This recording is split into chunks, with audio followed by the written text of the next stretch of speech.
We continue to preview the 2025 college volleyball season. Our stop today is Macon, Georgia, as we get to visit with a new head coach for the Middle Georgia State Knight, Coach Cara MacFarland. Coach, congratulations first on your new opportunity. Talk about being back in Macon. Thank you so much. It's been crazy. It's like a full circle moment. Driving back from Louisiana, I was like, oh my gosh, it feels like I'm at home again. So it's been a great experience so far. All right, I want to talk about the Louisiana time too. I know you're back to Middle Georgia. That's where you got your bachelor's, but you spent some time at Northwestern State, a D1 program. Spent time as a GA there, also as an assistant coach there. So tell us a little bit about your time in Natchitoches. It was definitely an experience going there. I was a little nervous. Obviously, my parents live in Georgia now, so I was about 9 hours away.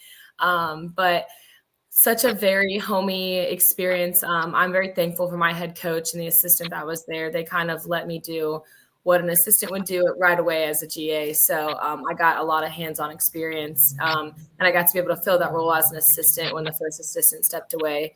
So more than thankful for that program and that community. They did a lot for me just as, a little 21-year-old up until now, got me a lot of experience and kind of threw me to the wolves and was like, you got it, figure it out. My old head coach was the first person I called when this job came open. And I was like, you think I can do it? And he's like, absolutely, apply right now. And I was like, all right, I got you. And he's like, I wouldn't have made you do what you did throughout the past 3 years if I didn't think you could. So I was like, all right, going for it. I love that support. That's great. And there are times, Coach, there's nothing like just being right there in the fire, right to begin with, and you learn a lot about yourself and what you're made of and what you can do. So congratulations then on having that to push you on to where you are now. So you're back in Macon, back in Georgia, back close to your parents too. So that's good. Talk a little bit about the spring then, and you've had a couple of months there to be back with the program. Yeah, it's been definitely great. I'm not going to lie. I think I am very thankful and grateful for the group I have.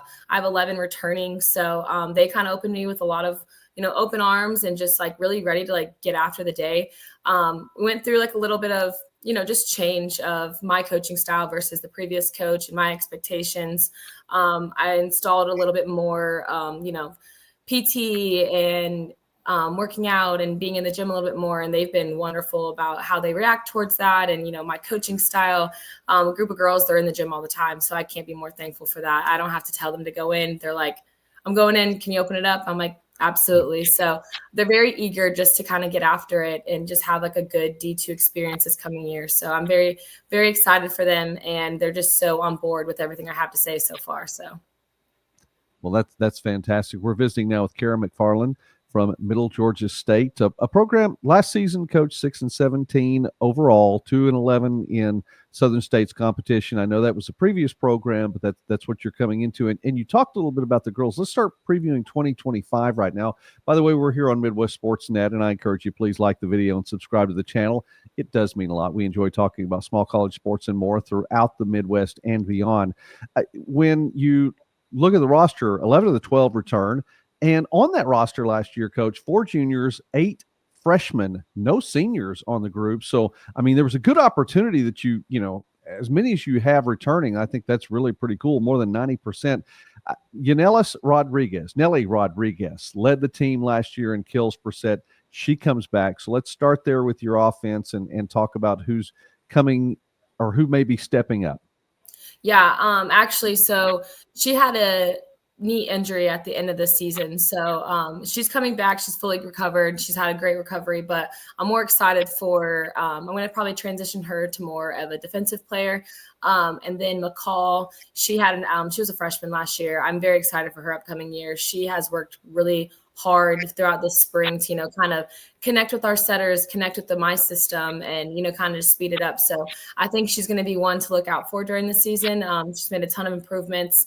She's long, she's athletic, and she's very young. Obviously I have 8 sophomores. So they're coming in, but they took the spring and, kind of really went 100% every single day, learning new things and, just being eager to be like, okay, we did this last year. What can we do? And me just guiding the way for it. Like I said, all I do is ask and ask and ask questions. And I love that as a coach. I love being able to provide them with information and us to kind of just discuss. I run a program where it's not just like whatever I say. Most of the time, yes, but I like them to have discussion with me and, us kind of go back and forth, because at the end of the day, it's their program as well. And I want them to be able to, turn that record around. And then this coming year, teams be a little bit nervous to play us just because of the talent that we do have and with the height we have and the strength. So I'm excited for Nelly. I think she's going to do amazing in the back row this year. And then McCall, I think she's going to lead us offensively. And I have a freshman, Paisley Ferguson, coming in. She's from the area, and I think she's also going to be a pretty big asset for us in the front row. All right. Well, if Nelly's going to be spending some more time on that back line, she's going to have help from a fellow senior, Paige Collier, who last year recorded 5.67 digs per set. That's a pretty good number back there. Tell us a little bit about what your defense might look with addition to Nelly.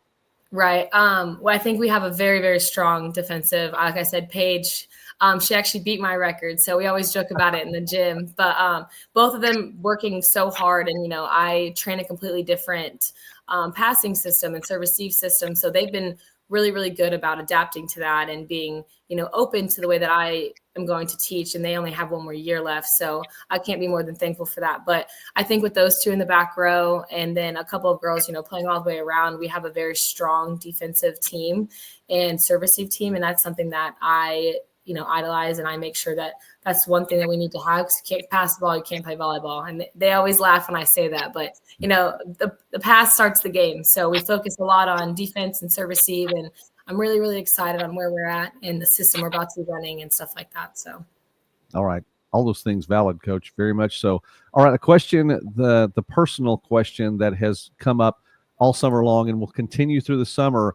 And I know this may stretch you just a little bit because you were born in the 90s, but the question I have to ask for the coach is favorite 80s song or band. So do you have anything that falls into that category? I'm probably just going to go based off of like family, because like I said, born in the 90s, not really sure. And also our girls are like huge country fans. So like in the gym, that's all we're blaring is country music. But I'd probably go with AC/DC maybe. Like I said, not a huge fan of the 80s bands, but maybe I'll get the girls to listen to it more. There was country in the 80s too. There was. But now it's like all 90s country that plays in our gym 24/7. And I'm like, all right, whatever you guys want, I'm here for. Whatever gets the job done. Exactly. That's exactly right. All right, Coach, the season gets underway in Augusta, not far. And tell us a little bit about that and how your season starts prior to the Southern State schedule.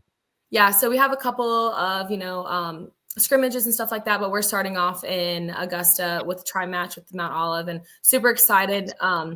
My sister's actually transferring to Augusta, so it's going to be a little bit of a tense weekend there. So, but super excited. I can't wait for the girls to actually, compete at the Division II in the Peach Belt. We're so excited to be able to join that conference and, kind of step up and see what we have to offer. So really excited to get the weekend going. Hopefully we can come out there with at least 1 or 2 wins. And if that's the case, then I'm more than thankful for that.